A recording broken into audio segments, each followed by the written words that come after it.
नमस्कार, श्री स्वामी समर्थ. तुमचं सगळ्यांचं अक्षय मटकरे यूट्यूब चॅनलमध्ये मी स्वागत करतो अक्कलकोटहून. आणि आजचा व्लॉग खूप स्पेशल होणार आहे. माझं इंस्टाग्रामवर 100K फॉलोअर्स कंप्लीट झाल्यामुळे आज मी खास स्वामींना भेटण्यासाठी अक्कलकोटला आलो. तर बघूया, आजचा दिवस सुरुवात करूया आणि आज मी तुम्हाला अक्कलकोटमधलं माझं दर्शन कसं होतं आहे आणि बाकी बऱ्याच गोष्टी, आई बाबा आहेत, नुपूर पण आहे. तर आजचा दिवस मी पूर्ण तुम्हाला दाखवणार आहे या ब्लॉगमध्ये. शेवटपर्यंत राहा. आजचा व्लॉग हा इन्फॉर्मेटिव्ह नाही आहे, फक्त आपण अक्कलकोटची एक मस्त टूर करणार आहे आणि स्वामींचं दर्शन पण घेणार आहे. तर शेवटपर्यंत हा ब्लॉग नक्की बघा. म्हणतात ते महाराजच आमच्या घडून आणतात, कसं काय होणार आहे. प्रत्येक पाऊल हे महाराजांच्याच आज्ञेने पडतं, त्यामुळे त्यांच्याच कॉल्सवर विश्वास ठेवून खूप छान अक्कलकोटची ट्रिप आपली होणार आहे. आणि माझी बायको तिकडे रेडी आहे, ती बघा. असं साडी विडी नेसून मी पण एकदम फुल कुर्ता घातलाय, धोतर नेसलाय आणि चाललो आता महाराजांना भेटायला. कोण पाहिजे कसला गोड तिसरा ऐकतो. एक्सक्यूज माय हिंदी. बघा जावई तुम्हाला कुठे घेऊन चाललाय? अक्कलकोट. अक्कलकोट. तर आता पहिलं दर्शन आहे खंडोबाचं, जिथे महाराज अक्कलकोटमध्ये आल्यानंतर पहिले गेले होते ज्या मंदिरात, ते मंदिर आहे हे खंडोबाचं मंदिर. तर आता आम्ही चाललोय त्या खंडोबाच्या मंदिरात. नुपूरला मी घेऊन आलो होतो, ज्यावेळी पत्रिका ठेवायला आलो त्यावेळी पहिला इथेच घेऊन आलो. आता ही आमची दुसरी वेळ आहे.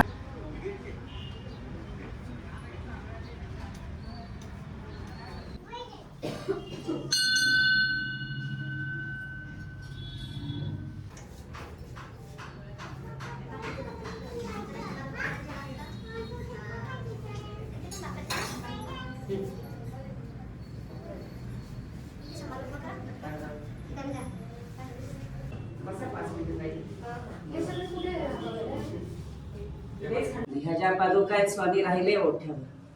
ज्यावेळेस स्वामींचं अक्कलकोटमध्ये आगमन झालं, महाराज स्वामी अक्कलकोटमध्ये आले, ते स्वामी या मंदिरात आले. महाराज 3 दिवस राहिले ओठ्यावर. इथं महाराज 3 दिवस राहिल्यानंतर इथंच एका रेसाईदार नावाच्या फकीराने महाराजांनी याच ओठ्यावर रिकाम्या चिरीमधून अग्नी काढून दाखवला फकीराला. फकीर जाऊन पुढे चोळप्पांना सांगितलं. ते चोळप्पा इथं आले. त्या चोळप्पाने इथून पुढे महाराजांना आपल्या घरी घेऊन गेलं समाधी मंडळ. महाराज येण्यापूर्वीचा संस्थान काळातला मंदिर हा खंडोबाचा. तिथून मग महाराज मुख्य मंदिरात 22 वर्ष राहिले, वटवृक्ष मंदिरात. 22 वर्षानंतर चोळप्पांच्या घरी महाराजांनी 30 एप्रिल 1878 मध्ये महाराजांनी चोळप्पांच्या घरी समाधी. खूप छान दर्शन झाले. सोमवारचं खंडेरायाचं दर्शन म्हणजे एक स्पेशल दर्शन आहे माझ्यासाठी. आणि आता स्वामींच्या सानिध्यात बसतोय आणि आता आम्ही जाऊ पुढच्या दर्शनासाठी. आता आपण आलोय समाधी मंदिरात.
नाही नाही, अभिषेक म्हणजे आम्हाला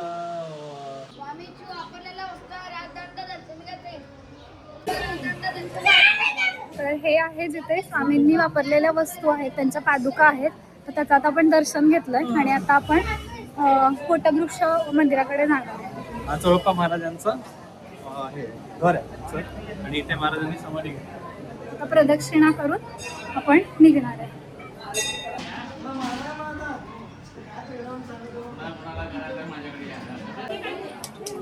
महाराजांचं दर्शन झालं. महाराजांना सांगितलं की थँक्यू, तुम्ही माझे 100K फॉलोअर्स कंप्लीट केलात आणि आता आपला पुढचा प्रवास सुरू होणार आहे त्यासाठी शुभेच्छा घेतल्यात. आता चाललो आहे आपण वटवृक्ष मंदिराकडे.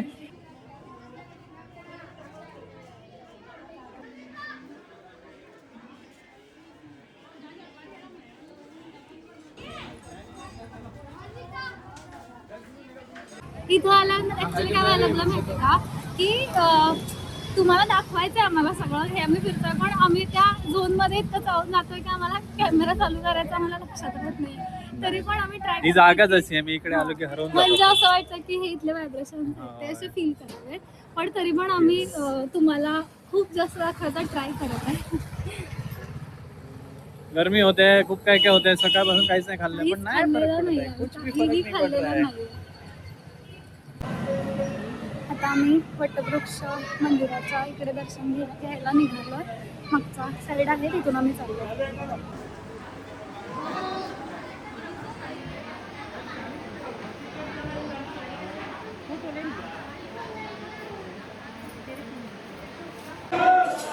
दर्शन झालं वटवृक्ष मंदिरातलं. आता आम्ही इथं जरा बसलोय प्रदक्षिणाच्या दारात.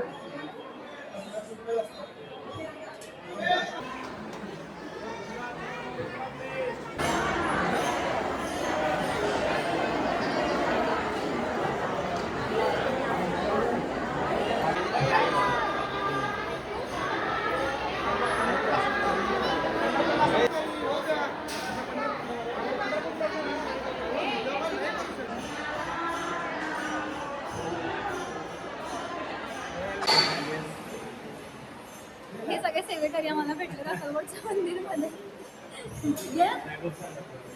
आमच्या ब्लॉग मध्ये घेतो. हाय कर सगळ्यांना, हाय कर, हाय कर असं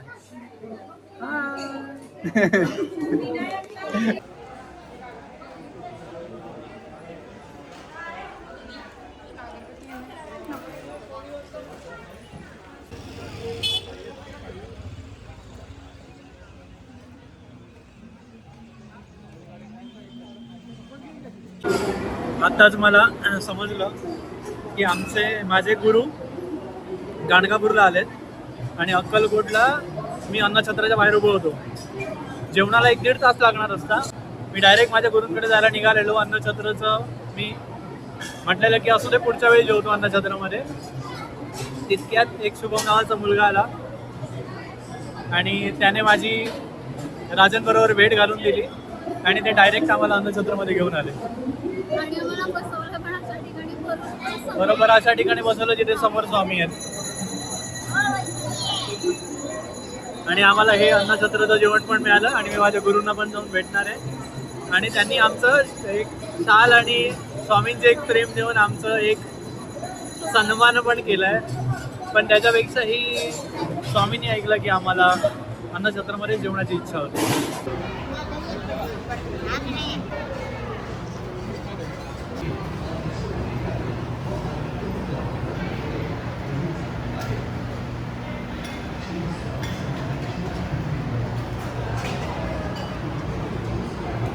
अमोलराजे भोसले यांच्याकडूनच एक भव्य असं 5,000 लोकांचं अन्नछत्र हे बनतंय बाजूला आणि त्याचीच आपण एक छोटीशी टूर सध्या करतोय. ते मी तुम्हाला आता दाखवतो.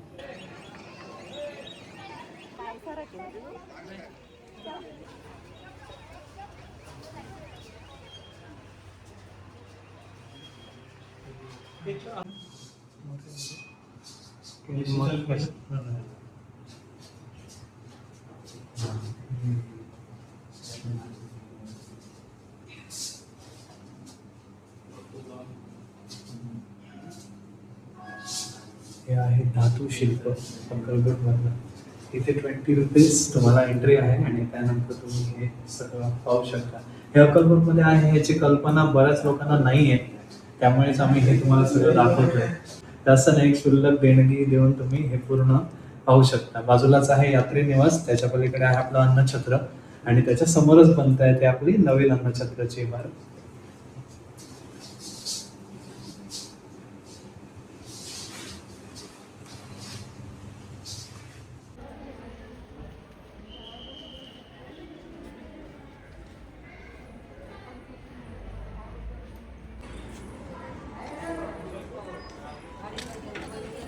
अक्कलकोटमध्ये आल्यानंतर सगळ्यात पहिलं येतं ते म्हणजे अन्न आणि दुसरं येतं ते म्हणजे निवारा. तर अन्नाची सोय आपली अन्नछत्रामध्ये होऊन जाते आणि इथे आपल्याकडे स्वामी भक्तांसाठी यात्री निवाससुद्धा आहेत.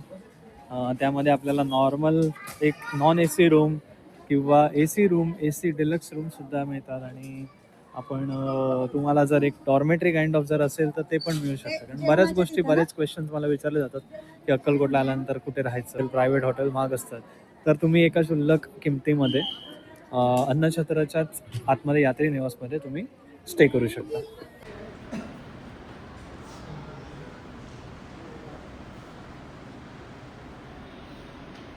ऑनलाईन बुकिंग इथे होत नाही. तुम्ही ऑन स्पॉट इथे आल्यानंतरच तुम्हाला बुकिंग होतं.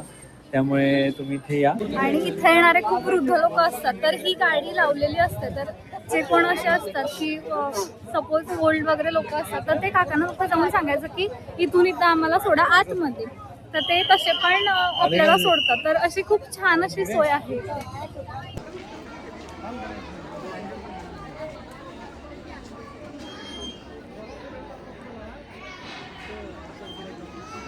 वाढत्या गर्दीमुळे आपल्याला कधी कधी अन्नछत्राची लाईन बघून रिटर्न परतावं लागतं. पण त्यासाठी आता रिटर्न परतायची गरज नाही. तुम्ही आत्ता ऑनलाईन बुकिंग करू शकता अन्नछत्रामध्ये तुमच्या 50 जणांच्या ग्रुपसाठी, 25 जणांच्या ग्रुपसाठी किंवा 10 जणांच्या ग्रुपसाठी. तर आधीच तुम्ही 3 महिने आधीपर्यंत बुकिंग करू शकता. नंतर डायरेक्ट येऊन तुमचं जसं बुकिंग असेल तुम्हाला आतमध्ये प्रवेश दिला जाईल.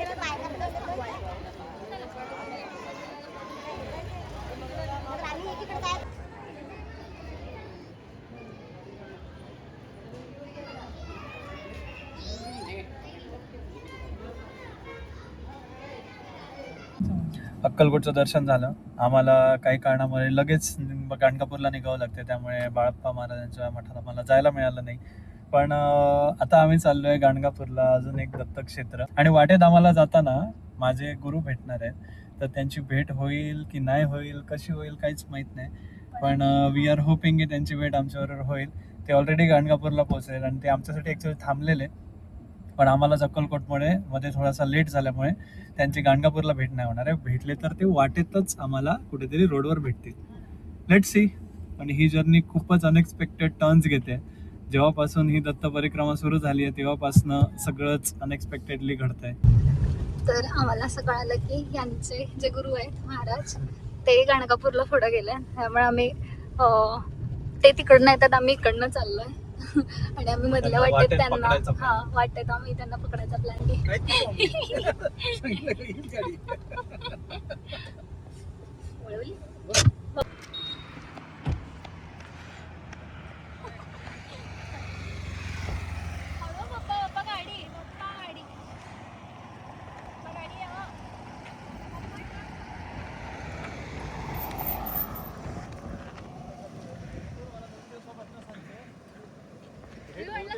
महाराज भेटणार आपल्याला.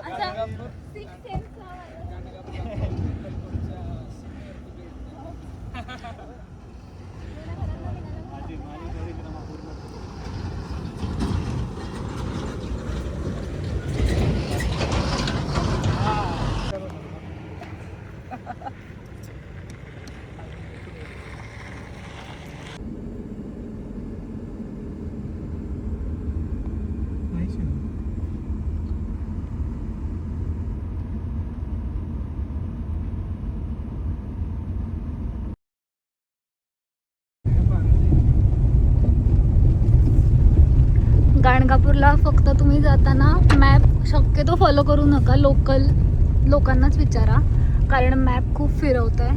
त्याच्यामुळे प्रत्येक गावामध्ये तुम्ही विचारत गेला तर चालतंय. आता परत आम्ही चुकलेला आहे. थांबा, लाईव्ह डेमो मिळालेला. लाईव्ह डेमो मिळाले आम्हाला. गाणगापूर तिकडे काय तिकडे दत्त महाराज जसे येतात आणि अचानक रोड सांगतात. थँक्यू. असं खूपदा होतंय. हो, आता मॅप सरळ सांगत होता. मॅप दाखवतोय सर. ते म्हणतात ना गाणगापूरला जाताना गोंधळायला होतोय, तो हाच गोंधळ आहे. त्याच्यामुळे कारण मॅप एक दाखवत असते, मॅप काहीही दाखवतोय, काही म्हणजे काहीही दाखवतोय. त्यामुळे तुम्ही लोकांनाच विचारा. खूप कच्चा रस्ता आहे, तिथून आपल्याला जावं लागतं. त्याच्यामुळे तुम्ही शक्यतो उजेडाचंच ट्रॅव्हल करा. रात्रीचं ट्रॅव्हल करूच नका संध्याकाळी अजिबात. 6 नंतर.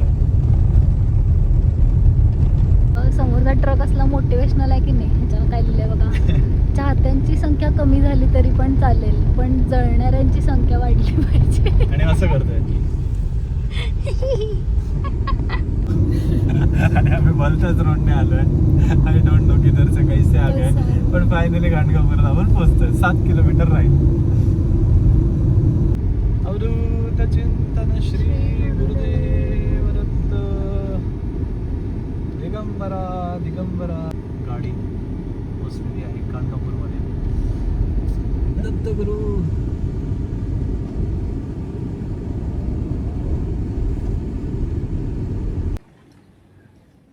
आता आम्ही पोचलो आहे गाणगापुरात. वाजले 5:45. बघू आता दर्शन किती वेळात होत आहे, आणि लगेच आम्ही कोल्हापूरला जायला निघणार आहे. ह्या पूर्ण ट्रिप मधला हे आमचं शेवटचं दत्तस्थान. ऐतिहासिक मोमेंट आहे. आम्ही दोघं एकत्र पहिल्यांदाच गाणगापूरला दत्त महाराजांच्या शरणी.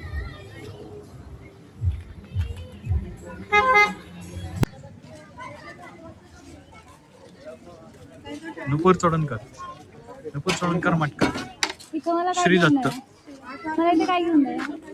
तुका पंढरपूरला बांगड्या घेतल्या. पंढरपूरला बांगड्या घेतल्या. आणि तुळजापूरला साडी घेतली.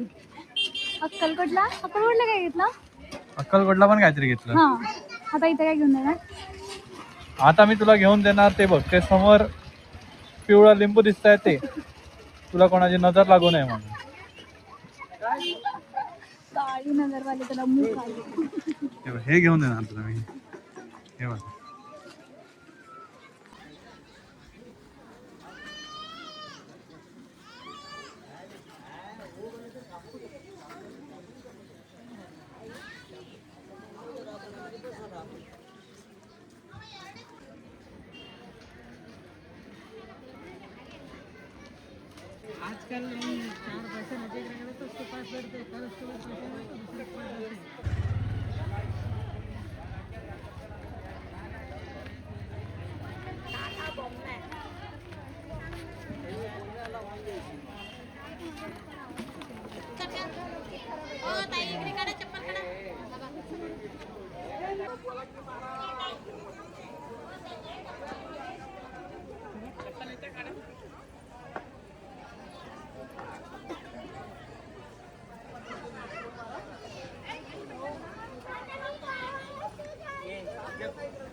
हे घोरकष्टो धारण स्तोत्र आहे.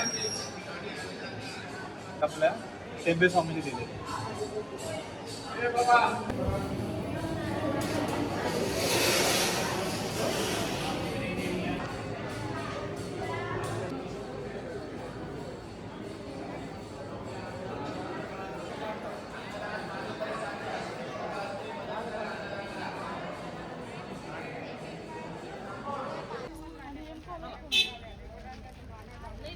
दर्शनही छान झालंय एकदम. काहीच गर्दी नव्हती. जेव्हा मी कुठल्याही दत्तस्थानाला पहिला गेलोय ना, काहीच गर्दी नसते आणि माझं सगळं असं मस्त दर्शन होऊन जातं. आणि खूप छान ध्यान पण केलं. तर आता आम्ही चाललोय नदीकडे.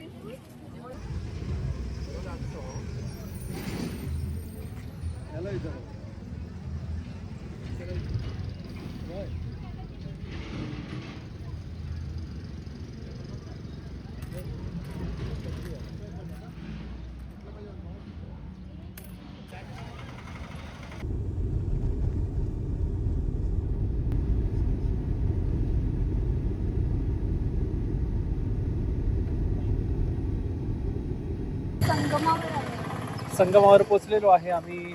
दिगंबरा दिगंबरा शिवा थोडासा लेट झाला, सनसेट झाला. नाही सनसेट त्या बाजूला. होय.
इथे गुरुचरित्र पारायणाची जागा आहे आणि इथे तुम्ही बघू शकता भरपूर भाविक इथे येऊन गुरुचरित्राचं पारायण करतात.